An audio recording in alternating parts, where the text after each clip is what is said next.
Hey everyone, welcome back to the trails. Today, as you saw, we are at the Thomas P. Bentley Nature Preserve. This is not really a huge preserve, but the reason why we came here today is because I wanted to check out the old Warwick Furnace ruins. They are from the Revolutionary War era.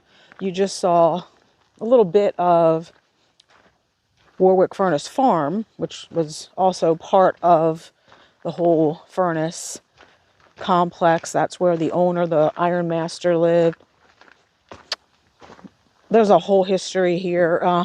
Not going to go into all of it, but there was an old furnace here. They made munitions during the Revolutionary War. There has been, obviously I'll turn you around in a second, but there have been cannons dug up from the fields across the way. And we'll go look at the one cannon that is still here that is in that shed.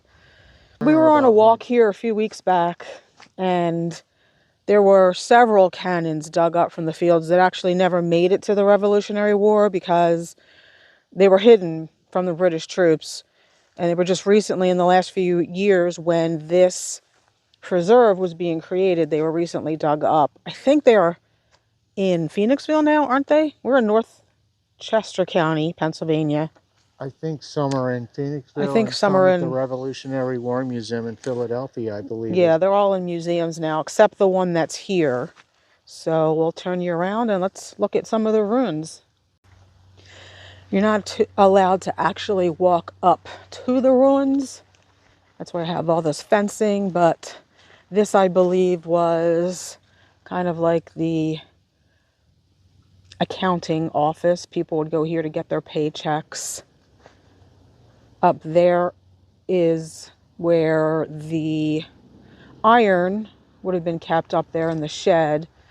Obviously, the ruins are not 100% intact. There would have been kind of like a conveyor belt that would have brought iron over to the furnace there.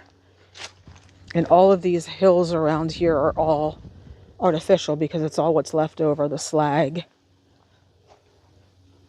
So there is the nature preserve part of this park, and there are trails across the road.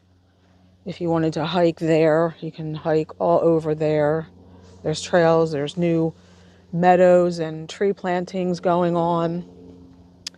And then obviously there are the ruins of Warwick Furnace here.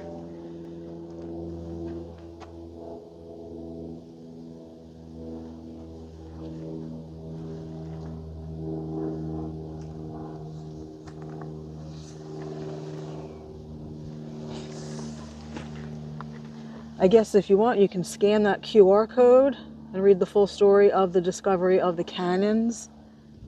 I don't know if you're going to be able to zoom in on this and read it. It's quite small even here. But let's go take a closer look at some of these furnace ruins.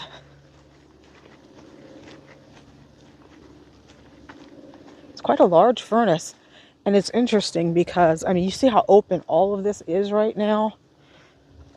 I've driven down that road more times than I can count and never knew any of this was back here. It was so thick with vegetation. You could not even see any of these old stone ruins. So they've done quite a bit of clearing back here.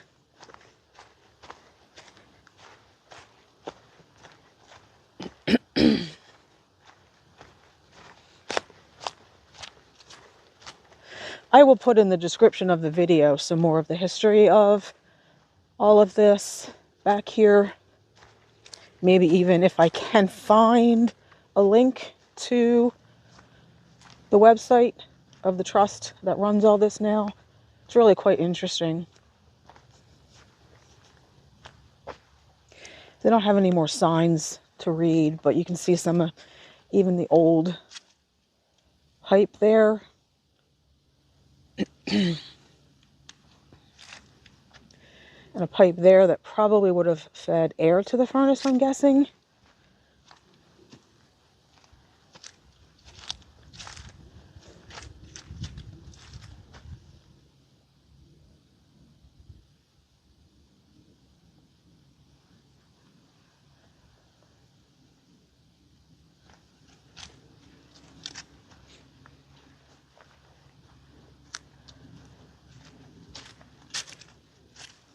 It's too bad you can't get in there to see what goes under there. I mean, it looks like there's almost a stone retaining wall.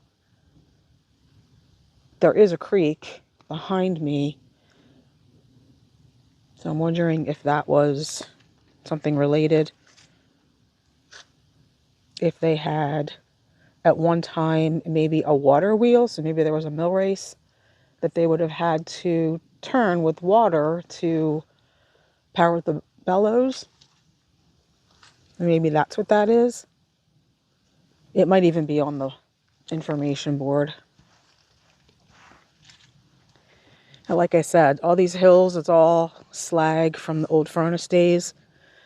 The trail that we're standing on is all slag.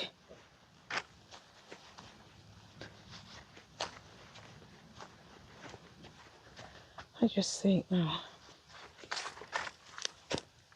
that piece of iron, not sure what that was from. It almost looks like a wagon wheel. A barrel. Or a barrel. What would have gone around the outside of a barrel.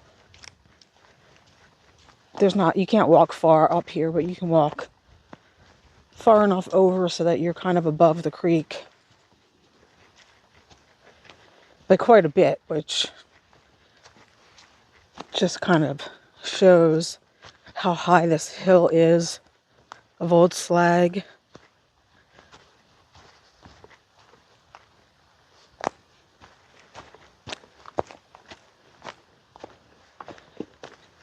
I mean, that's quite high. We're probably about, I don't know, 20 feet above the creek at this point.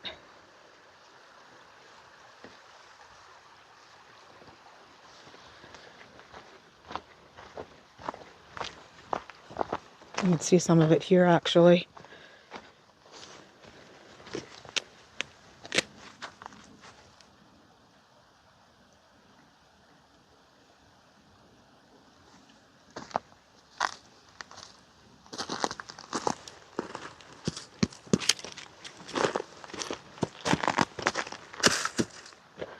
That's what comes out of an iron furnace after they're done.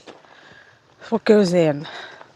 Raw iron ore, limestone, kind of all melts together, and that's what's left afterwards.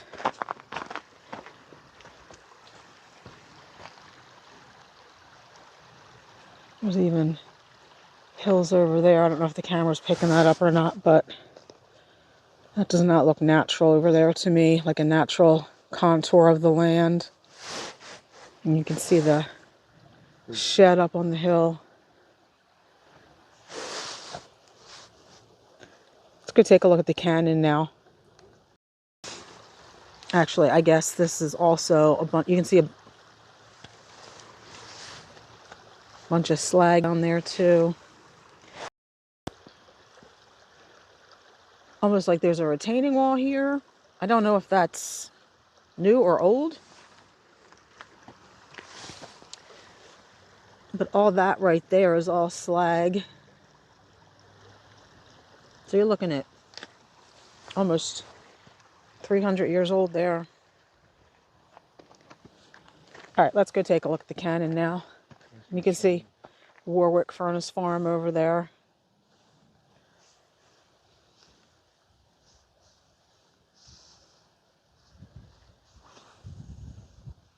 Corium from the remains of Chernobyl. Warwick Furnace Farm is actually a lavender farm these days, and you can go there. They have a store. If you're from southeastern Pennsylvania, they also, I think they have a market sometimes in Reading Terminal in Philadelphia, Phoenixville Farmers Market, or you can just go right to the farm. They sell all handmade, I don't know, whatever you do with lavender. You can also have picnics there.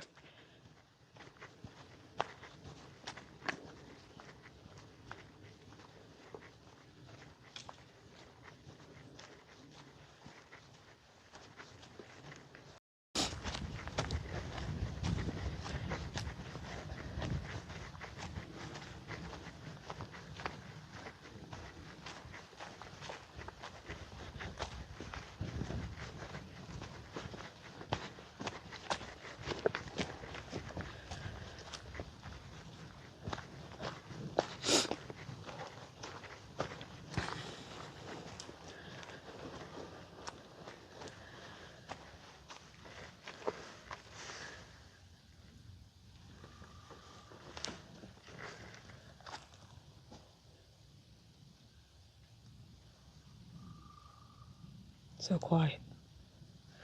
I love the old stone bridge too.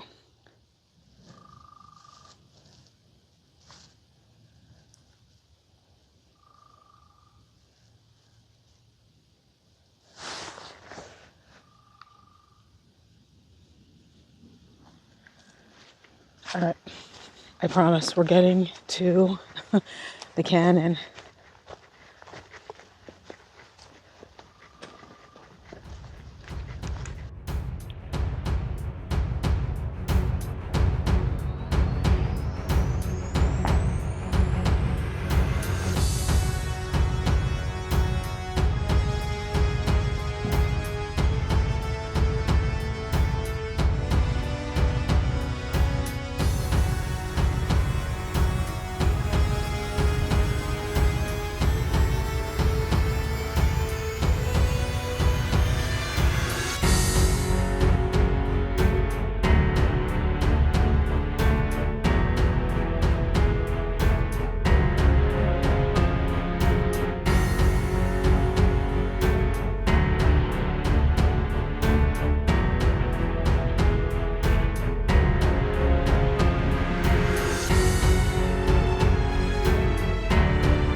All right, guys, I hope you enjoyed this quick video of the ruins of Warwick Furnace and the Revolutionary War cannon that was dug up. Thanks for watching. Hopefully we'll see you in the next one. Bye. Bye-bye.